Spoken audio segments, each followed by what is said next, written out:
Olá, muito boa noite, bem-vindos de volta a mais uma aula de técnicas de programação e nós vamos começar a ver os paradigmas de programação. O que é um paradigma de programação? Um paradigma, ele é um modelo ou padrão, portanto, paradigma de programação é uma forma de estruturar o código.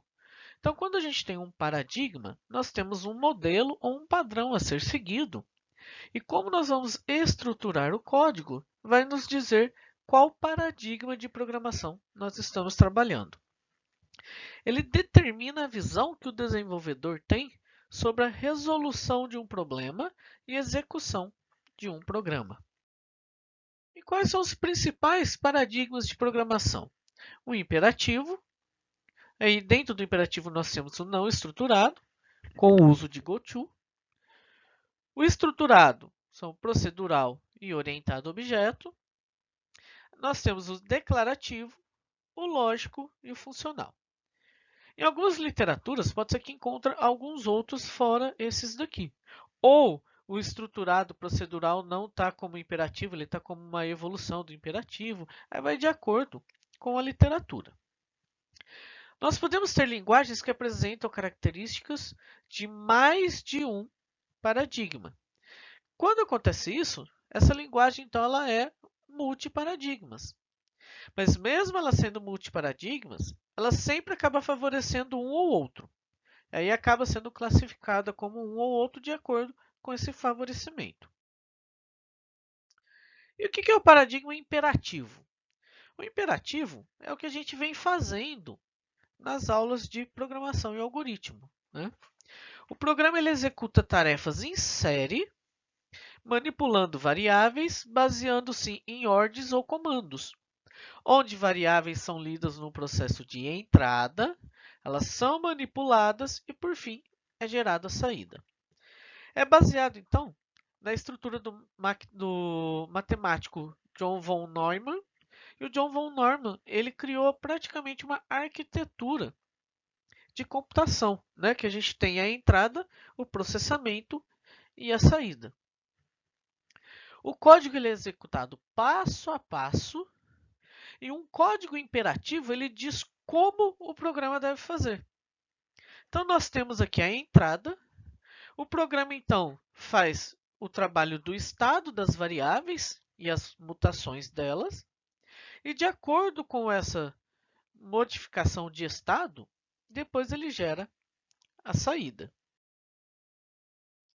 Aqui tem um exemplo de um paradigma imperativo não estruturado. Então, a gente não vai seguir uma estrutura fixa, né? É um exemplo do uso do goto, né? É uma linguagem que a gente trabalhava mais primordial, né? Trabalhava com goto. Ele não tem nenhuma estrutura. Por exemplo, ele começa aqui, ó, message box, né? Aparece lá, início da função. Aí vai para rótulo 2. Aí ele vem para o rótulo 2. Mensagem apareceu uma mensagem aqui, né? Message box. Executando o rótulo 2. Vai para rótulo 1. Ele sobe para o rótulo 1. Message box. Executando rótulo 1. Vai para a saída. Aí ele vai para saída. Aí ele vem aqui nesses os rótulos, é para onde que a gente vai jogar, né? Então tem linguagem que tem esse tipo de estrutura, né? Ou não estrutura no caso, né? E aí ele vem para a saída, fim da função. E aí, como ele não tem mais nada para onde ir, aqui ele não tem continuação de programa. Ele mandou para o rótulo mandou para o outro rótulo, que mandou para a saída. E aí ele sai, finaliza esse programinha aqui. Então ele não tem estrutura nenhuma, né? Eu posso mandar para vários rótulos dentro de um próprio rótulo aqui. E o paradigma imperativo estruturado? Ele é uma evolução no imperativo, né? Então a gente tem essa evolução do elimina o uso do goto e começa então uma estrutura através de usando o código imperativo, mas em blocos lógicos. Esses blocos vão conter instruções imperativas, ou seja, como deve ser feito algo que, quando escritas, foram feitas para cumprir um único objetivo. Ele vai estimular o uso de variáveis locais pertencentes a cada bloco lógico. Então, ao invés de a gente ter as variáveis jogadas e todo mundo ter acesso a elas, eu vou ter as variáveis locais. Só acessa a variável quando ela pertence a um determinado bloco. Características comuns do estruturado. A gente tem atribuições, declarações, expressões trabalhando com as variáveis, estruturas de controle, são as seletivas if, if-else, if-else-if, switch case, e estruturas de repetição, while, do while e o for. São as nossas estruturas de controle. Além disso, nós temos a abstração procedural, que são os blocos lógicos de funções, é a divisão em módulos. No estruturado procedural, o código é executado passo a passo também, porém ele é estruturado em módulos, que a gente chama esse processo de modularização de um código.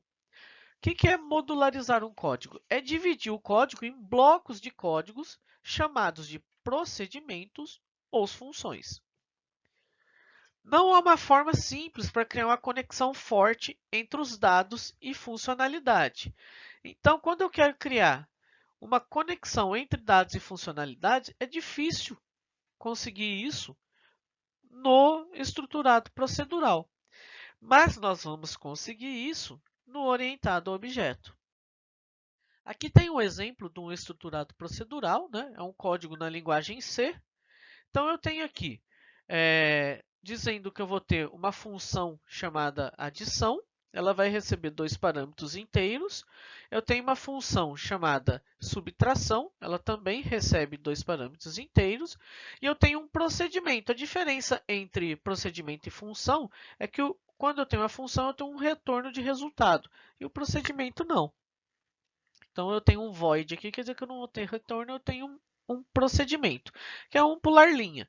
Aí, se a gente analisar aqui, ó, como que funciona, olha como que é estruturado isso. A gente tem o código principal, que é o main, a declaração de variável, a atribuição de variável, né? Declarei resultado, atribuí aqui declarando N1 e atribuindo o valor 3, N2 o valor 4, e aí no printf, a hora de mostrar o N1 e o N2, eu chamo a função adição aqui. Então, ele vai pular desse bloco, rodar esse bloco estruturadinho aqui, terminou aqui, ele volta para cá. Então, ele continua de onde ele estava, diferente do goTo, né, que vai para qualquer lado, e eu tenho que ir sinalizando aonde eu vou voltar com o goTo, senão ele perde a programação, né, ele não tem nenhuma estrutura. E aqui ele volta e continua linha a linha. E o estruturado orientação ao objeto. O que a gente tem aqui? Nós vamos ter os dados encapsulados em classes, cada qual contendo seus próprios estados e métodos, e eles não são compartilhados. Os programas vão tratar como uma coleção de objetos. Em orientação ao objeto, é criado primeiro a classe, que ela vai ser um molde que aquele objeto terá no sistema. Todo objeto é uma instância de uma classe, ele é gerado através de uma classe, através de um molde. Com uma classe, nós dizemos o que o objeto tem e o que ele faz, ou seja, quais são os seus dados e quais as funcionalidades. Com orientação ao objeto, a gente consegue juntar, né, fazer uma conexão forte entre os dados e as funcionalidades, diferente do procedural. Aqui tem um exemplo, por exemplo, a classe conta, né? O que ela tem? Ela tem um número de conta, que é do tipo inteiro. Ela tem o nome do titular, que é string. Ela tem um saldo, que é double. Ela tem um limite, que é double. E além do que ela tem, a gente tem o que ela faz. Quando eu tenho um objeto do tipo conta, o que ele faz? Ele saca o valor, ele deposita o valor, ele imprime o saldo. Então, a gente tem os atributos e os métodos. E ele vai de forma estruturada, né? Depois que eu estruturei aqui, que eu gerei a conta, a programação ela funciona como se fosse depois a procedural. Então, eu crio um objeto do tipo conta, aí eu posso usar uma estrutura de controle, uma estrutura seletiva, né? Ou uma estrutura de repetição, igual a gente já vem vendo como que funciona no Java, né? A gente só não criou as nossas classes ainda. Agora, se a gente utilizou o scanner, né? Lembra do scanner? É uma classe tipo essa daqui, que ela tem os atributos dela e os métodos, para a gente pegar dados do teclado. A classe random, ela é uma classe que vai gerar número randômico. Então, ela tem os atributos e os métodos. É assim que funciona a orientação ao objeto. E aí nós entramos no declarativo. O que é um paradigma declarativo? É a separação clara entre o que o programador deseja obter do como proceder para obter o que ele deseja. Quando a gente tem o como proceder, a gente tem um imperativo, a gente diz como fazer. Quando eu tenho o que eu desejo, o que eu quero que o programa faça, eu tenho um declarativo. Eu declaro o que eu quero. Ele trabalha com linguagens de alto nível que permite aos programadores dizer o que desejam. Aqui tem um exemplo que nós vamos ver em banco de dados, né, quando a gente trabalhar com MySQL. Então, eu tenho aqui um select nome from alunos, where nota maior que 5, order by nome. O que ele quer dizer? Selecione o nome da tabela alunos, onde a nota é maior que 5 e ordenar por nome. Eu não estou dizendo como ele fazer, eu estou dizendo o que eu quero. Eu quero que ele selecione o nome da tabela aluno, onde a nota é maior que 5. Então, esse é um paradigma declarativo. E o lógico? O paradigma lógico, ele vai especificar apenas em fatos e regras de inferência. O objetivo do lógico é um retorno e ele é escrito em forma de pergunta. O compilador vai construir o programa para você baseado nos fatos lógicos. Então, a gente vai montar o programa. Depois que eu tenho os fatos, as regras, né, eu passo os fatos e ele me traz o resultado. São algoritmos mais complexos, podem ser difíceis de expressar dessa forma. É muito utilizado com inteligência artificial, né? Aqui tem um exemplo de uma linguagem chamada Prolog, né? E como exemplo das outras, né, por exemplo, na procedural, a gente tem a linguagem C, linguagem Java, e orientado a objeto, a gente também tem a linguagem Java. A linguagem C, quando ela é orientada a objeto, é a linguagem C++. Então, a gente tem essas diferenças. No declarativo, a gente tem o SQL, foi onde eu acabei esquecendo de dar exemplo do nome da linguagem específica, né? E aqui estou complementando, então, os outros lá atrás. E aqui no lógico, a gente tem, por exemplo, o Prolog. O que ele quer dizer aqui? Ó? Ele vai passar, essa é a regra, aprovado X, então o aprovado vai ser quando a nota do X e a nota é N, sendo N maior que 5. O sort, quando a gente tem um sort na programação, a gente tem, na verdade, o sort é ordenação, né? Não é sorteio, é ordenação. Então, ele vai ordenar, encontrar todos os alunos, tem então a listagem de alunos, e aí ele passa aqui o aprovado alunos. Ele vai passar essa listagem para esse aprovados. Então, é o X. Então, ele vai aluno por aluno, que ele substitui aqui na nota. Então, ele vai lá na nota e busca. A nota desse aluno é o N. É maior ou igual a 5? Que o N aqui é para verificar se é maior ou igual a 5. Então, a nota do aluno X é maior ou igual a 5? Então ele está aprovado. Ele vai para esse sorteio, até eu confundi, né? Ele vai para essa ordenação. Aí ele vai para o próximo aluno, então ele vai até terminar a listagem de aluno toda. Então, ele vai encontrar todos os alunos que a nota é maior ou igual a 5. Um outro exemplo, ó. Aqui eu vou definir a relação de avô com termos de pai. Quando eu tenho um avô de x e y? Quando o pai aqui de x e y, no caso o z, é filho de x, e o y é filho de z. Quando eu tenho um pai de um outro pai, eu tenho um avô. Então, é assim que vai funcionar a forma lógica dele trazer resposta. E o paradigma funcional? Os programas são composições de funções. Ele não utiliza estado e mutabilidade, diferente do que a gente viu lá no imperativo. Então, a gente não vai ter o estado e a gente não vai ter essa mutabilidade.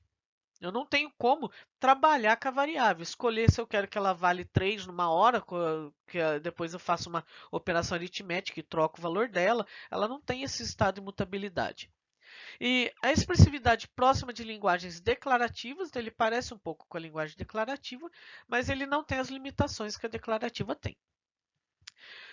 As funções que obedecem aos princípios matemáticos. Por exemplo, como que ele vai funcionar um programa num paradigma funcional? Eu passo somente aqui, ó, f de x vai ser 2 vezes x, é o dobro do x aqui. Então eu vou passar um parâmetro. Quem que é o parâmetro? É o valor do x aqui. Ele vai rodar a minha função, que a função vai ser 2 vezes x, e retornar o valor ali. E tudo nele é função dentro de função, ele só trabalha com função. Eu não tenho variável, não tem nada. Então eu vou passando parâmetro e às vezes eu tenho uma função que é parâmetro de outra função, né? Uma linguagem muito utilizada, conhecida como funcional, é o Lisp, que é uma linguagem de engenharia. Pessoal, então aqui é uma passagem rápida pelos paradigmas, né? Para vocês terem uma noção. Como vocês ainda não avançaram muito no curso de programação, então tem que ser bem básico o conteúdo aqui, que se a gente aprofundar muito, sai um pouco do contexto do que vocês já viram, né? Então, até a próxima aula.